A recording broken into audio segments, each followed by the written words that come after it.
Hello and a big welcome to all of you out there. Today we have Liana Antanovich here, and I'm so happy to have you again because you are a judge and you are a judge in dressage, and we decided to talk about horses' welfare today, and that is very close to my heart, and I hope we can get something out of this. So a big welcome to you.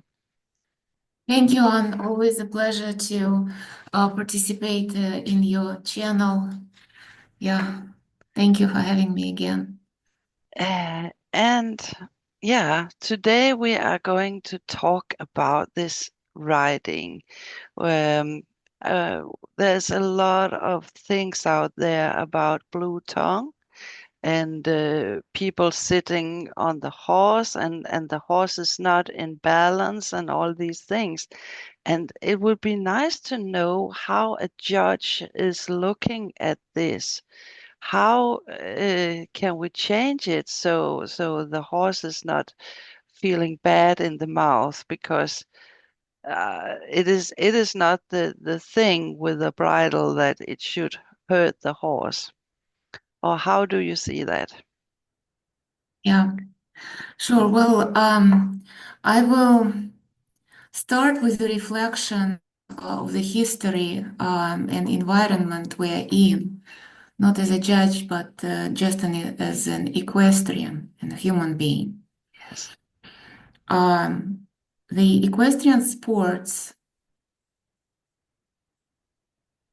are a derivative of cavalry, yeah, from the past. Yes. And the purpose of the cavalry was to participate in a war, and the rules of the war were to destroy the physical mass of an enemy. So the fights were a grinding machine for human and equine bodies. No human rules apply, right? So because of that, it was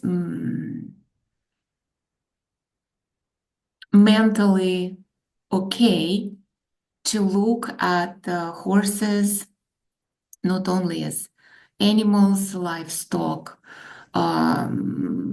but also as partners, right? Who would sacrifice themselves just like soldiers for the greater purpose. Mm. And that remains a little bit a ghost Mm. in the modern sports. So it is one of the, I would say, I cannot say driving forces, but I would say circumstances that relax humans' sensitivity to what they see when horses are not treated as well as they could or should. Yeah. And this is a general observation. I'm not talking specifically about blue tongue or anything. It can relate to anything, how horses are being shod, footings they're in, food they're fed, Yeah. etc., etc. It's Yeah. all. We're a little bit desensitized historically how we could or should look at certain events. The other piece is that we became a little better as society, as equestrian community. We're evolving and we're becoming better at looking at things. And the sport of dressage, I value, I love more than any sport because this sport is leading the motion of kindness towards the horse with a human rider mounted. Yes. So in all the mounted sports, dressage is the leading sport today, to my opinion, that cares about the horse, invents any possible way, perfect or imperfect, to watch for horses' welfare and develop them as happy athletes. Dressage is the leading sport that prioritizes the horse as an athlete in a pair. Mm-hmm. It is not like that in figure skating. Yeah. The equestrian sport of dressage prioritizes the horse is the prime athlete in the Yes. show ring. Yes.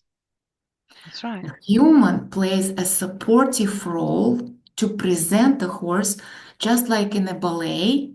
Yeah. In a classical ballet, a female ballerina is a star, and a male ballet dancer is there to present and support, yeah, the female ballerina. Same in dressage. The human is to present a horse. I think that there is a cumulative effect and the effect of a leader Mm-hmm. that once someone or a group of someone recognizes a problem and raises a flag, all of a sudden, all eyes are on him, her, or them. In other words, the one who comes forward with initiative always gets most of blame and punishment. Mm. In media, the other kinds of equestrian activities and sports are not as highlighted, No, I know. Yeah. but dressage is, because dressage recognizes it, talks about it, looks for mm, ways to avoid it, Mm. prevent it, and Mm. once recognized, to not reward it. Yeah. But So it is an open up for everything because I can feel I have been in it for a while now, and yeah, the dressage was an eye opener, but now they are starting to talking about everything else. So I think it's a great thing that something happened. absolutely, Yeah. it's absolutely, and that's why people in dressage get hit, because the people in dressage really raised the flag and are really watching and looking to avoid and to prevent Yes. mistreatment anywhere possible. Mhm. There are new similar initiatives, for example, in dressage and show jumping, where people begin avoiding putting shoes on horses Yes. and they start competing on horses barefoot. Yes. Yeah, it is both in dressage and stadium show jumping. It's wonderful. Yeah. So it's not only dressage, but the blue tongue thing Mm. is something that uh, in a dressage test is a little bit easier to see than in a show jumping competition, Mm. which lasts what, 60 seconds, 90 seconds, Yeah. Yeah. 30 seconds? How long is a jump off? It depends. It Right? depends. Yes. Right? Mm. And the speed and the speed with which the horse moves in a show jumper or in a venter is such that judges' eyes are not a good measuring tool No. to spot it, watch for it. It's not. Judges are called to look for it Mm. in dressage tests Yes. because they last for 5 minutes or longer. Mm. And sometimes the horse is so close, moving before the judge's eyes, that the judge may see something. Yes. I think It it's is one of the ways to spot and measure it, not the ideal one. Not the ideal one. And I do not expect that this would be, that watching for it would be put on the judges in other disciplines. no. Yeah, it's not. The judges are tasked to look for tongues out, blue tongues, and such, because judges in dressage have a little bit of opportunity to see it. And the other ways of spotting, measuring, and preventing it have not been introduced yet. Mm. For Uh, example, Yeah, and it could also be that the double bridle is a bit more if you are holding hard in that it would cause all this thing. So you well, have I'll to. come to that on. I'll come to Okay, the sorry. specifics, right? Yeah. But um, so I first address why I think judges are not the optimum measurement tools or devices for Mm, that, and why it's happening in dressage now, but not in other disciplines. mm, Because in dressage, judges have some opportunity to see it, mm, but it's not ideal. It is quite possible, I hope, that some measuring devices might become a part of the beat mechanism oh or yeah. on the holding rein, Mm, and that the data will be captured, yeah, during the competition. The data will be captured, and that a certain window of yeah, tension would be deemed acceptable and such, but the scientists, yeah, of the equestrian sport need to come with a methodology, with formulas, with research, mm, with devices that will be acceptable, available, cheap enough, work enough, and such and such and such. So we have, we all have work to do. mm, Yeah. Now, if I step back from who measures, yeah, and with what, right now it is human eyes and such. If we put that aside, then what if we think how blue tongues appear, what may cause it, if it is a harm to the horse, and how much. mm, Yeah. So when in sport, let's say gymnasts on the poles, on the parallel poles, when those gymnasts use their hands on the poles, their hands all in blisters. They use a special powder. They use a special like leather things yes. to Yes. help grip and slide. Mm, It's like a glove on the palm,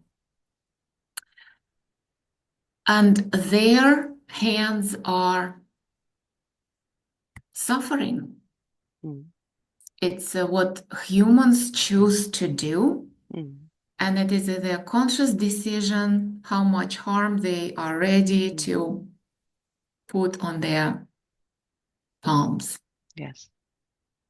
Same runners. They run in running shoes. Their feet are all in blisters pretty much all the time Mm, because they run a lot, changing socks, creams, powders, all that stuff. It's constant care of their feet, very extensive, and their feet are sweating so much and so often that fighting fungi on their feet is also a constant problem. Runners, athletes, make a conscious choice to continue harming their feet for the sake of sport, achievement, distance, time, fame, personal pleasure, whatever, right? mm, Horses in sport is a very unique thing, mm, and we cannot record, we cannot capture. There is no piece of paper that the horse can sign in no. human legal language. Hey, I'm okay. I Mm, accept that I go into this equestrian sport. I'm okay to hurt my feet mm, and my mouth and my back. yeah. It's fun. I want to go with those human kilos on my back pounding because it's fun, it's adventurous. I Mm, go to places, I'm being trailered, I'm being fed, I'm being bathed. It's all cool. I'm submitting myself mm, to that. So we have no clear signs or records of horses' submission into sport. no. And in dressage, we measure it by there is an old term, submissiveness,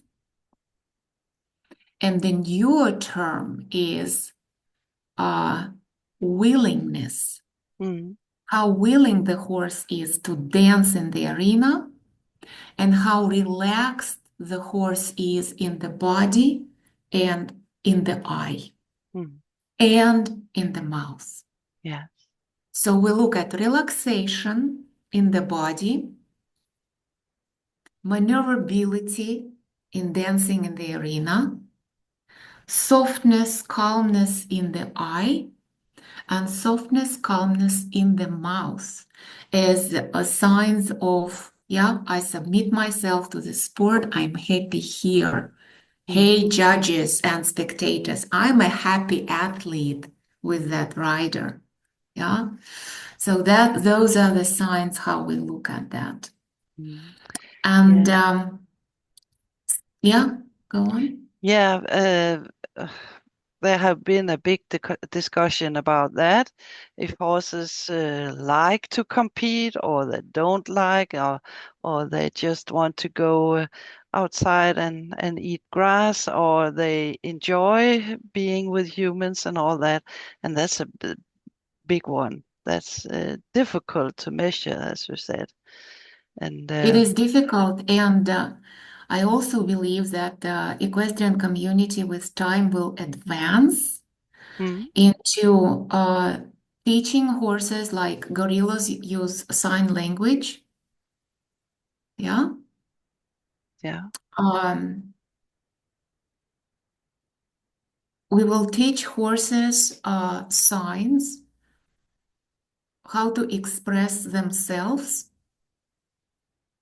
their acceptance of what will be happening to them. Hmm. It's becoming more and more popular Yes. where people are asking horses, do they want a blanket on or not? Which blanket, so that the horse would choose which blanket to put on, where to go and what to do.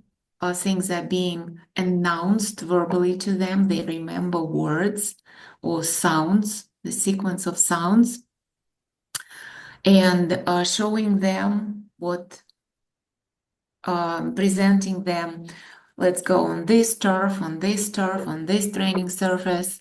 And they are allowed to, with their body language, to express whether they want that, or whether they would choose something different. It's a delicate matter because we train horses to follow, Mm, and almost 100% we expect a human to lead. mm. Yeah. And also And the horses is Mhm. individual.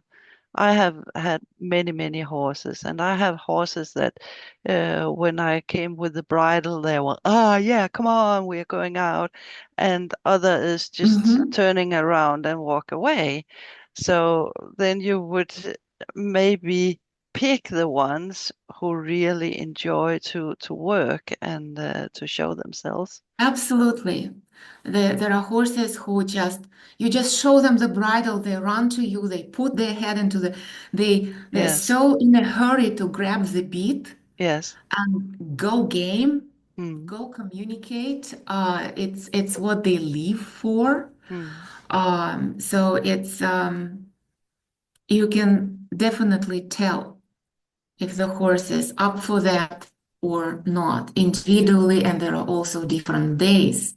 One day the horse might be mm, eager to go, and the other days not quite, and it is a conversation. mm. So, coming back to the show ring, in the show ring, we measure horses' willingness by whether the horse enters the arena area willingly, and if the horse enters the arena near letter A after the judge rings the bell within a certain number of seconds. Yeah, Yeah. that is a sign of willingness. If the Hmm. horse does not want to, it Yeah. go somewhere else. Yes. So if the horse enters, it's a sign of willingness. And now How much, let's I have come to with ask you here, how much do you recognize that as a judge? Do you get better points when you see willingness, or it's just uh yeah. the judging system evaluates willingness as a part of every movement performed in a dressage test, Hmm. and also in the cumulative scores in submission section. Yes. But it is not something when the horse goes around the arena. It's a first sign when the horse enters, how it enters, right? Within Okay. the Yeah. given period of time. Yeah. But what goes into the scores is the movement inside the arena. Okay. Does it answer? Yes. Yes. Thank you. Uh-huh. Okay. So in you brought up this question about the blue tongue. Yeah. Should the horse's tongue become blue? And there is a different question here. Um, can we recognize all the hardness on horse mouth in a sport and avoid it? So blue tongue is a specific instance of other hard events that can happen to a horse mouth. Um, Pulling or jerking on the rein. can happen in any sport, in Yeah. racing, in show jumping, in cross country, where two dynamic systems are loosely connected on stirrup leathers, rider's balance, and on the leather reins. And when this system goes, blah, blah, blah, blah, blah, blah, blah, blah, of course, you train it forever to become smooth and harmonized, but it is unavoidable that there will be strokes and hits and jerks and pulls and hangs on stirrup leathers, hitting in the saddle and on the reins. Yeah, it's unavoidable. What we want to avoid is unnecessary clamping with the curb bit and the chain, right? And even with the snaffle bits, unnecessary crushing pressure on the corners of the mouth, gums, and tongues. Yeah. Back to dressage, unless it is a, the horse is bolting or rearing or something else where things go out of order.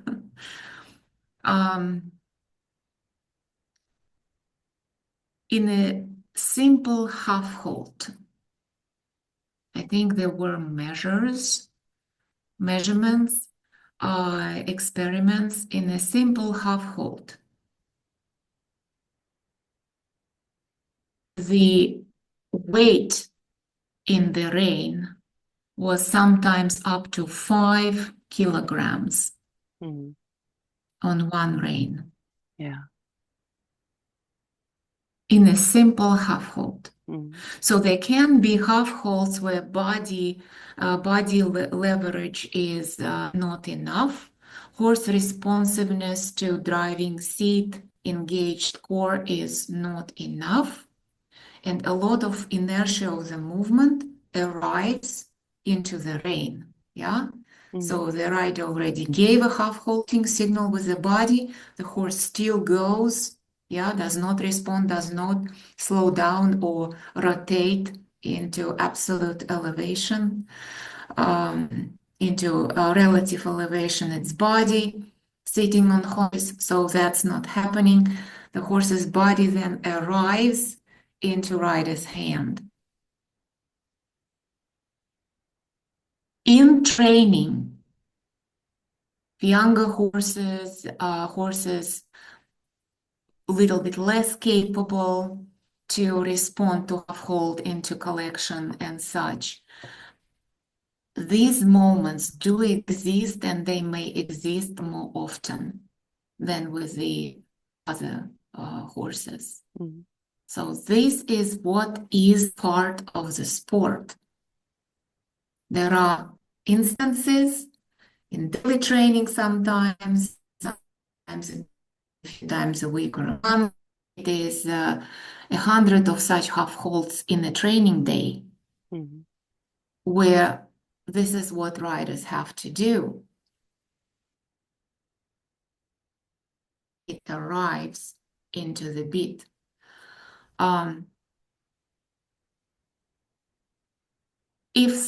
My personal opinion that if the horse's mouth after medical check, yeah, bit check, so to speak, if it remains healthy, yeah, no scratches, gums pink, no indents, beautiful pinky tongue, nothing on the corners of the mouth, all that stuff. And the horse is willing, consistently, willing, relaxed with soft eye and chewing, yeah, softly chewing mouth, then we can assume that the horse is okay and we can continue applying our best judgment and continue with training to our best ability. Yeah. Mm. If the horse has a good, perfect mouth, but is expressing itself differently, saying, I'm not willing, rearing, bucking, bolting out of the arena, etc., then it is obviously a signal that the horse calls for revisiting of the training applied, um,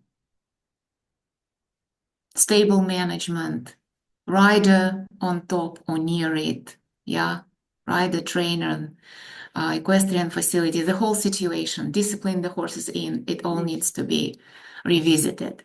Mm.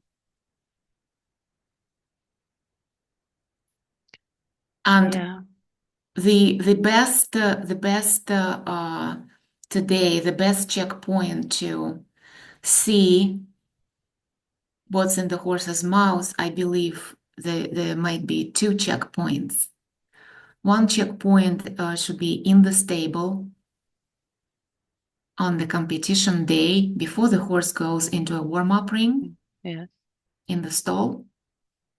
We don't necessarily have that in today's sport. No. And the other one should be right after the show, which we do have. It's a bit check.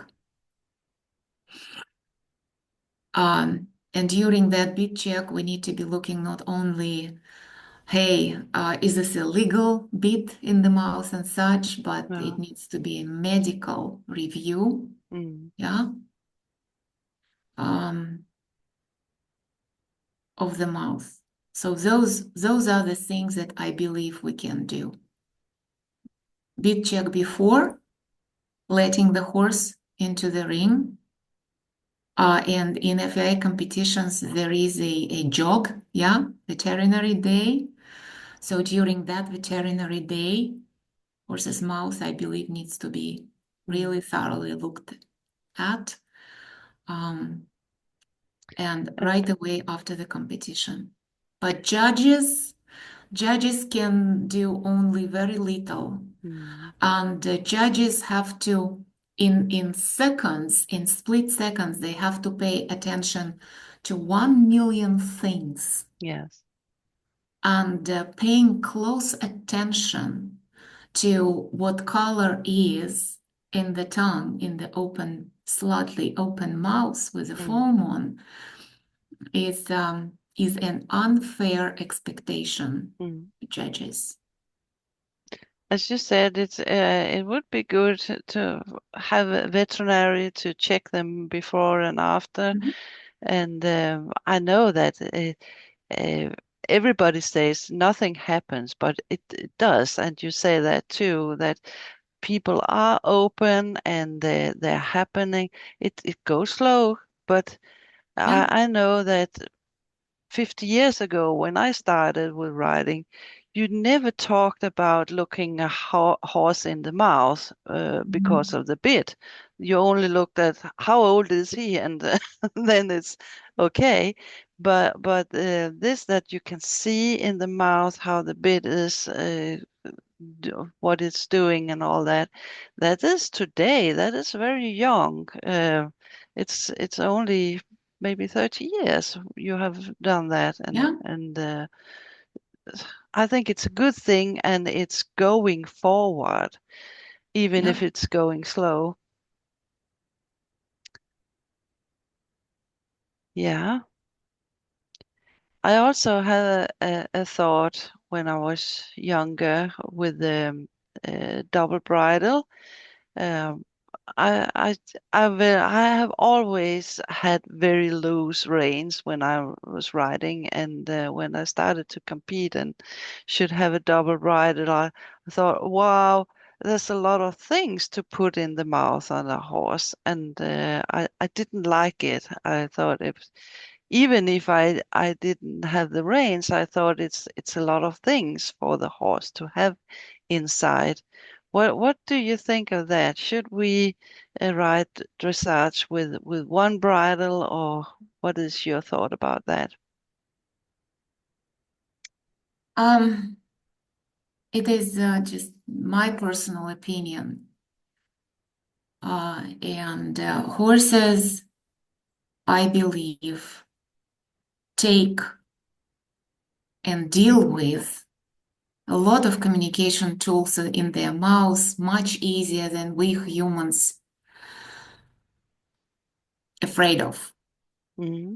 So it is mostly our perception, or yeah, just our perception, how can they do that and all that stuff.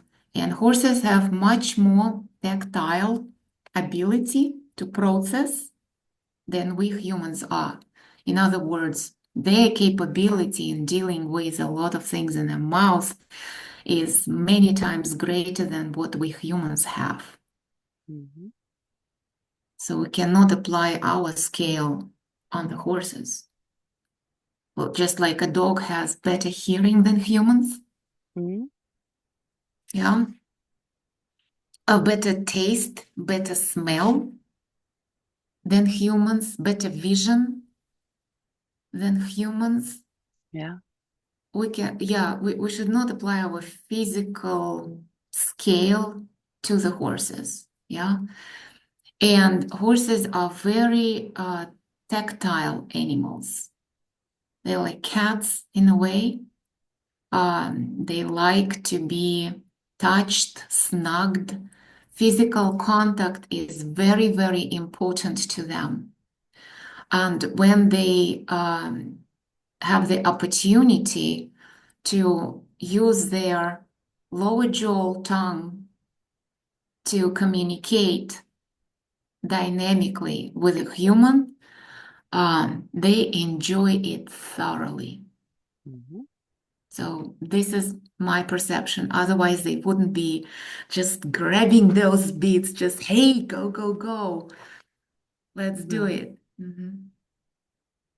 Yeah, but it's good to hear different opinion. What is, because uh, many people have started today to ride without bit, without bridle, and all that. I think it's fantastic, but not everybody can do that, and not every horse is good to that. I don't know, but it is a new thing. Maybe not new, it's old, but more and more people is open to do it. And I think it's fantastic to see what they can do with the horses. Yeah, some do a lot beatless or just on halters. Mm. And I believe that it is something that every horse should be able to do as Yeah. one of the work routines. Mm. Yeah, we lead the horse on the halter. We loose jump horses in a jump chute on a halter. We can ride a horse on a halter or on that neck, around the neck Yeah. belt. Um, better, some better, some worse. It can be and needs to be one of the training ways. Mm. Should every single horse be submitted to exclusively beatless? I wouldn't say that. I don't know about that. No. Should the horse be dealt with only on a snaffle beat? Always, no Mm. matter what we do? I don't think so. Mm. So it's somewhere in between. Mm. Yeah. And I have a lady, a friend of mine. She lives in Connecticut in the United States. She drives her horses Yeah. beatless, drives Okay. on Yeah. roads Wow. beatless. Yeah. And I've driven with her in a buggy, the two of us. it was quite interesting. But the horses, if they submit to their job, they do their job regardless whether it is bit or no bit. Mhm. Yeah. See? And the horse would do all the maneuvers, negotiate with cars facing us, passing by, honking behind, Yeah. um, because that was the stage where the horse's will was completely submitted to the purpose of driving a cart with two ladies in it. Yeah. So the horse was fully 100% dedicated to the job. Yeah. Loved it. The horse Mhm. loved it. The same horse performs exactly identical with the bit on. Yes. Bitless, always bit on. Yeah. But dressage is a discipline where the bit and contact in the rein are necessary to create a dynamic circle of slight connection, energy through the rider and horse's body. And the rein, hand, rider's shoulder, hip, sit bone, leg, horse's rib cage, yeah, croup, hind leg, and back. This circle, this figure eight loop connection is an integral part of any working gait. It must be there to produce those gaits. And this is not possible bitless. No. The horse's jaw and tongue must participate as a link in that circle. Mhm. So, in other words, we can ride horses bitless, we can drive horses bitless, but the circle of energy requires jaw, tongue, bit, rein connection through the rider body. Okay. It's just the way it is. Fantastic. I love the thoughts behind it and another eyes to look at it, and that is special with these podcasts. I learn a lot every time and how people are looking at this. And Yeah, yeah. same here on always checking your podcast and a lot of different opinion from very unexpected people come. Like sometimes you wouldn't expect that some no-name person all of a sudden they say something absolutely brilliant that Mhm. enhances our understanding. So it's I really enjoy your format. So this were very, very interesting, and I thank you a lot that you would come here and give you opinion about bits and blue tongue and all that. As I said, I always learn, and it's good to hear about it. So thank you so much. Thank you, Anne, for having me. Yeah. Uh, and I encourage our listeners to come forward if they have something to say to the community and book a podcast time with Anne Axell, who cares for horses, equestrian community, and horses welfare. Thank you all. Thank you so much. And don't forget to subscribe on the channel because it helps me to work with all that. So Yeah. thank you so much and see you next week. Yeah. Bye bye.